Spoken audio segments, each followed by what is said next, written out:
بارك الله لكما وبارك عليكما. Assalamualaikum warahmatullahi wabarakatuh. Apa kabar anak-anakku semua? Alhamdulillah berjumpa lagi dengan Ibu dalam pembelajaran fikih. Marilah kita awali kegiatan hari ini dengan membaca lafaz basmalah. Bismillahirrahmanirrahim. Rabbi shrahli sodri wa yassirli amri wahlul 'uqdatam min lisani yafqahu qawli. Rabbi zidni ilma warzuqni fahma. Amin ya rabbal alamin. Mudah-mudahan dengan berdoa kita mendapatkan berkah dari Allah Subhanahu wa taala. Allahumma amin. Baiklah anak-anakku semua, tentunya anak-anak ingat materi minggu kemarin yaitu tentang tata cara bersuci dari hadas. Tata cara bersuci dari hadas ada 3, yaitu dengan berwudu, tayamum, dan mandi. Untuk minggu ini kita belajar tentang sholat fardu 5 waktu.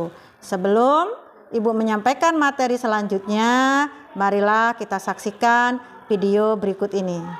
Setelah menyaksikan video, anak-anak tentunya bisa memahami apa itu sholat, bagaimana itu gerakan sholat yang sebenarnya. Tujuan pembelajaran hari ini yang pertama, peserta didik dapat menjelaskan pengertian sholat fardu. Yang kedua, peserta didik dapat membedakan antara syarat wajib dan syarat sah sholat fardu. Yang ketiga, dan syarat sah sholat fardu. Yang ketiga, peserta didik dapat mengetahui hal-hal yang membatalkan sholat fardu dan dapat mengetahui rukun sholat serta dapat mempraktekkan gerakan sholat dengan baik dan benar. Sholat fardu ini memiliki pengertian yang pertama secara bahasa dan secara istilah. Secara bahasa artinya doa. Sedangkan secara istilah adalah ibadah yang terdiri dari perbuatan tertentu yang diawali dengan takbiratul ihram, yaitu dengan mengucap kalimat Allahu Akbar dan diakhiri dengan salam. Itulah pengertian dari sholat fardu. Sholat fardu ini memiliki ketentuan-ketentuan. Yang pertama ada syarat wajib dan syarat sah sholat fardu.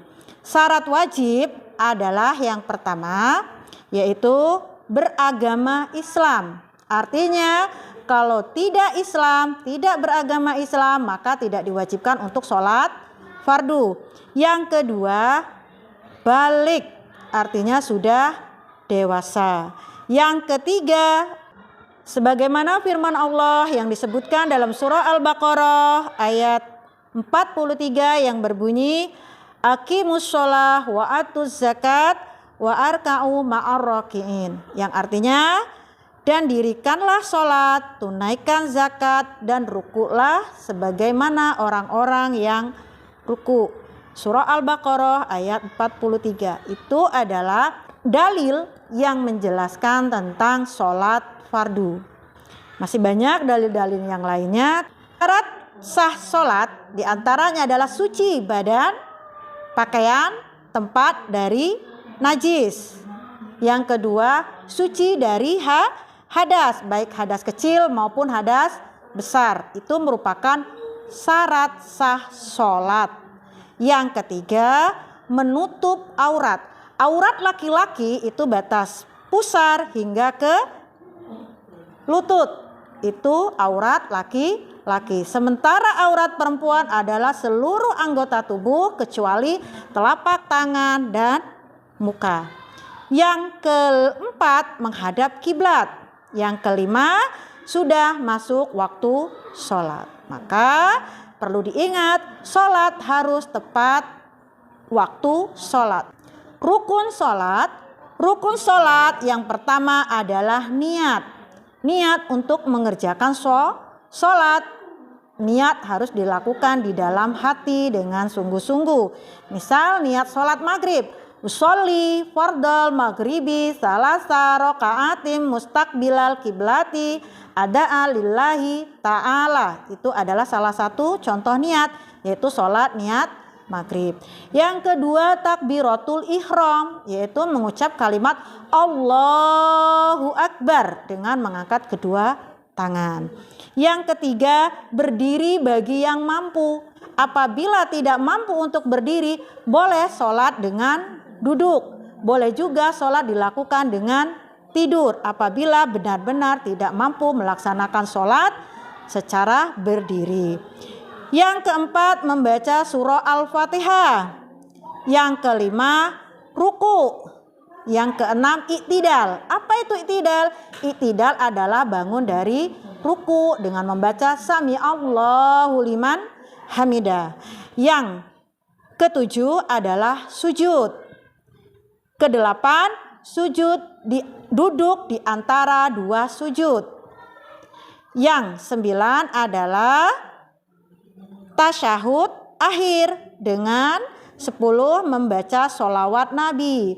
Allahumma sholli ala sayyidina Muhammad wa ala ali sayyidina Muhammad, dan selanjutnya itu adalah bacaan sholawat Nabi ketika duduk di tasyahud akhir. Selanjutnya adalah yang ke-11, yaitu duduk di tasyahud akhir dengan membaca kalimat tasyahud akhir. Yang 12 adalah salam dengan mengucap Assalamualaikum warahmatullah. Yang pertama disunahkan menghadap ke kanan. Yang kedua Assalamualaikum warahmatullah menghadap ke kiri.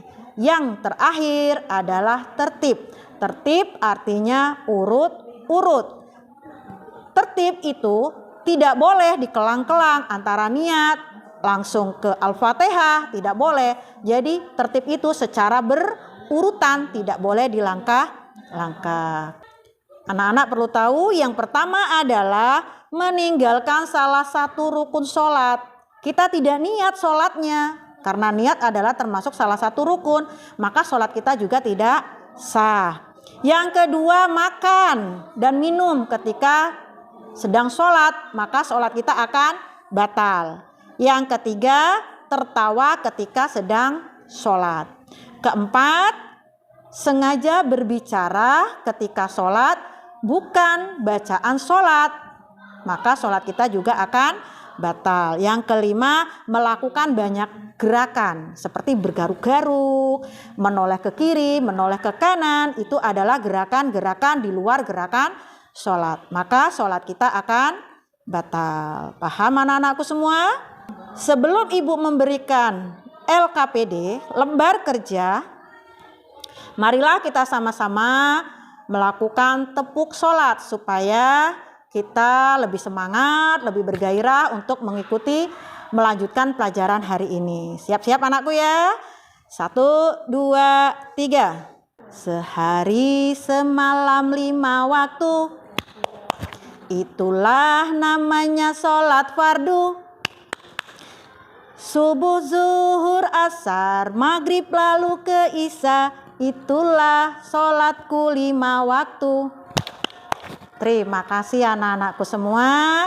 Baiklah, ibu akan memberikan lembar kerja. Silakan anak-anak jawab agar ibu bisa tahu anak-anak paham tidak dengan materi yang ibu sampaikan. Baik, yang pertama, niat adalah termasuk A. Syarat wajib sholat, B. Yang membatalkan sholat, C. Rukun sholat. Apa jawabannya? Iya, jawabannya adalah rukun sholat. Benar. Yang kedua, balik artinya A. Sudah dewasa, B. Masih kecil, C. Sudah lansia. Jawabannya sudah dewasa. Pinter. Yang ketiga, berbicara saat sedang sholat selain bacaan sholat itu adalah termasuk A. Syarat sah sholat, B. Yang membatalkan sholat. C. Rukun sholat. Jawabannya yang benar adalah B. Yang membatalkan sholat. Terima kasih anak-anakku semua. Kalian bisa memahami. Mudah-mudahan kalian bisa menerapkan bagaimana itu sholat. Apa saja yang termasuk syarat sah, syarat wajib dalam sholat. Kesimpulan materi minggu ini adalah laksanakan sholat. Karena dengan sholat kita sudah menegakkan pondasi keimanan kita. Sholat fardu hukumnya wajib bagi setiap muslim. Terima kasih. Marilah kita akhiri pembelajaran hari ini dengan membaca lafaz hamdalah. Alhamdulillahirabbil alamin. Wassalamualaikum warahmatullahi wabarakatuh.